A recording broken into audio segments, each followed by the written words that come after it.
people development ya. Jadi kalau people development itu adalah eh, mendevelop karyawannya mulai dari rekrutmen sampai dengan karir path-nya gitu ya. Jadi mulai dari rekrutmen sampai dengan karir seseorang gitu ya, jenjang karirnya gitu ya. Jadi mulai dia diangkat sampai dengan ini ya.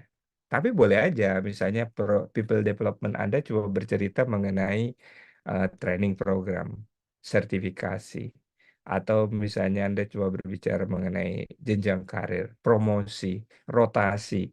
Nah, itu bisa bercerita mengenai people development, mendevelop mereka, mendevelop kompetensinya, mendevelop kemampuan dirinya gitu ya.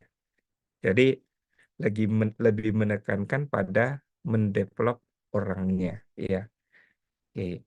Nah, tentunya Anda bisa saja mempunyai training program, modul baru, atau metode pelatihan baru, atau apa yang ini, metode rekrutmen baru, online rekrutmen, psikotes, atau profiling, ya itu adalah bagian dari people mendevelop orang, membuat apa namanya matriks ya pengembangan orang boleh, ya.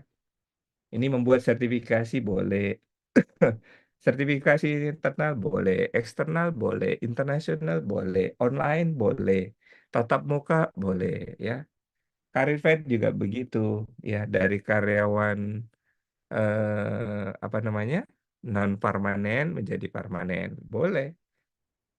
Promosi, rotasi, pergantian jabatan, ya. Atau misalnya ah, delegasi yang dilakukan, boleh aja. Project ya yang diberikan bisa saja itu people development. Selam nah, namun adalah struktur yang penting dari people development itu ya harus lebih terencana. Ya, jadi biasanya people development ini punya struktur yang jelas gitu ya, yang apa namanya, yang dilakukan ya secara teratur atau berkelanjutan. Ya. Nah, beda dengan employee engagement. Employee engagement itu bisa saja spontan, bisa saja reward program yang sifatnya pendek, insentif, engagement, kegiatan-kegiatan team building, eh, kegiatan-kegiatan sosial, corporate social responsibility, itu boleh. Jadi kita bisa programnya CSR, boleh. Yang melibatkan karyawan, ya bisa kegiatan olahraga, bisa kegiatan ekstrakurikuler, menyanyi, menari, band, ya, atau dan lain-lainnya. Itu bisa, employee engagement. Jadi sesuatu yang menyebabkan mereka terlibat.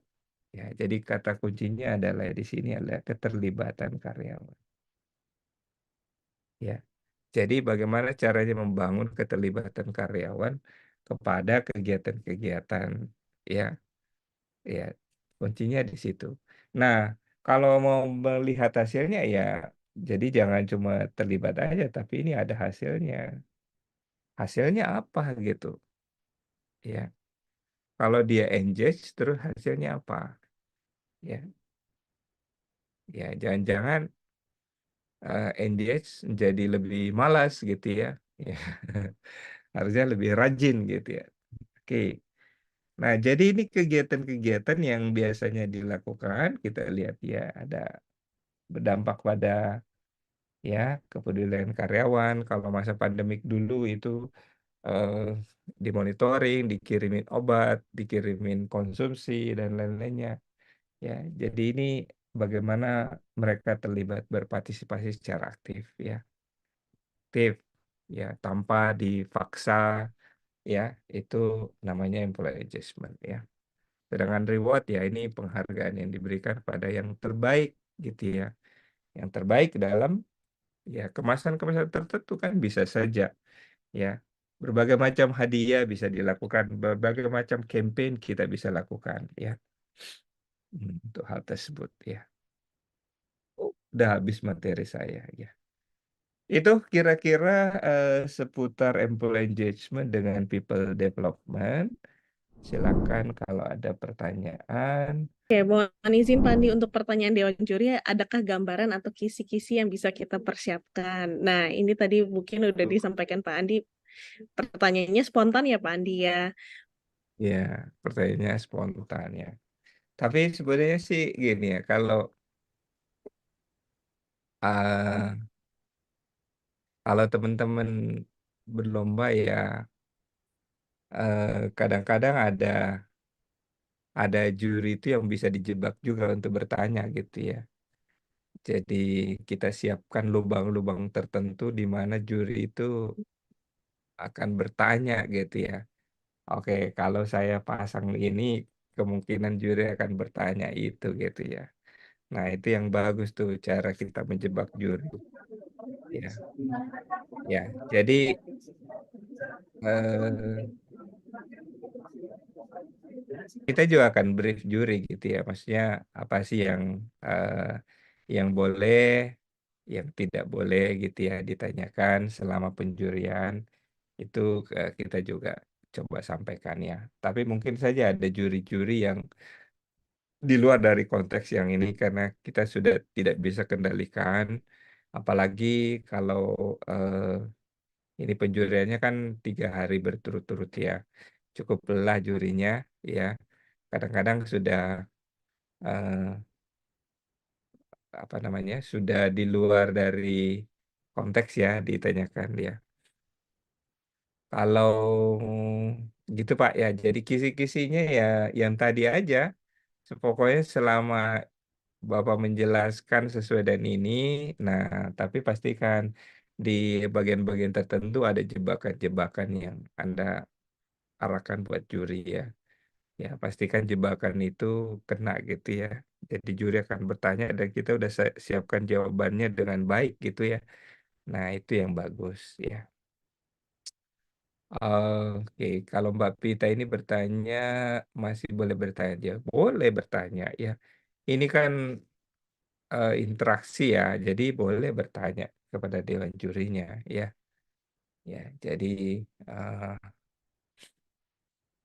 jadi bisa saja kita bertanya kepada dewan dewan juri mengenai ya misalnya saran boleh, masukan boleh, apa yang dianggap kurang boleh ya.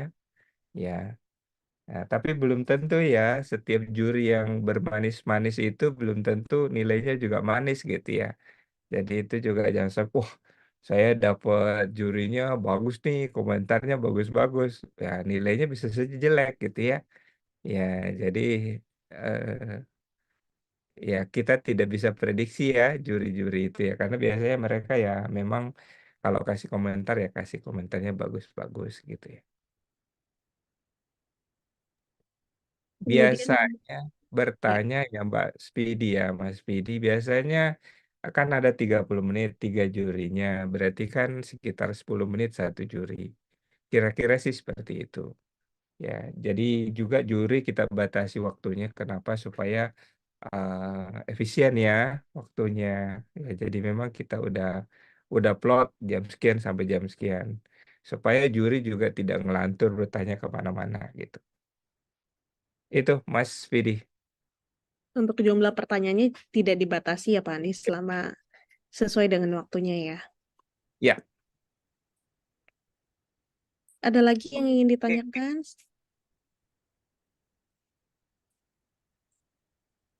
Presenter boleh membawa cue card kah Pak Andi? Boleh, boleh membawa keycard, boleh berdandan, boleh bawa aksesoris, boleh, apa namanya, ya boleh, bisa bebas. Kalau tidak ini tidak seperti individu, jadi Anda boleh, ya bawa sesuatu ya, cue card, boleh.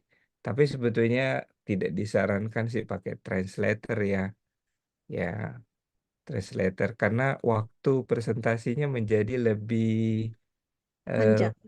ya maksudnya ya Anda yang dipresentasikan itu menjadi lebih sedikit ya, karena kan harus ditranslate lagi. Ya, jadi kalau bisa ini kesempatan juga latihan presentasi bahasa Inggris gitu ya. Oke.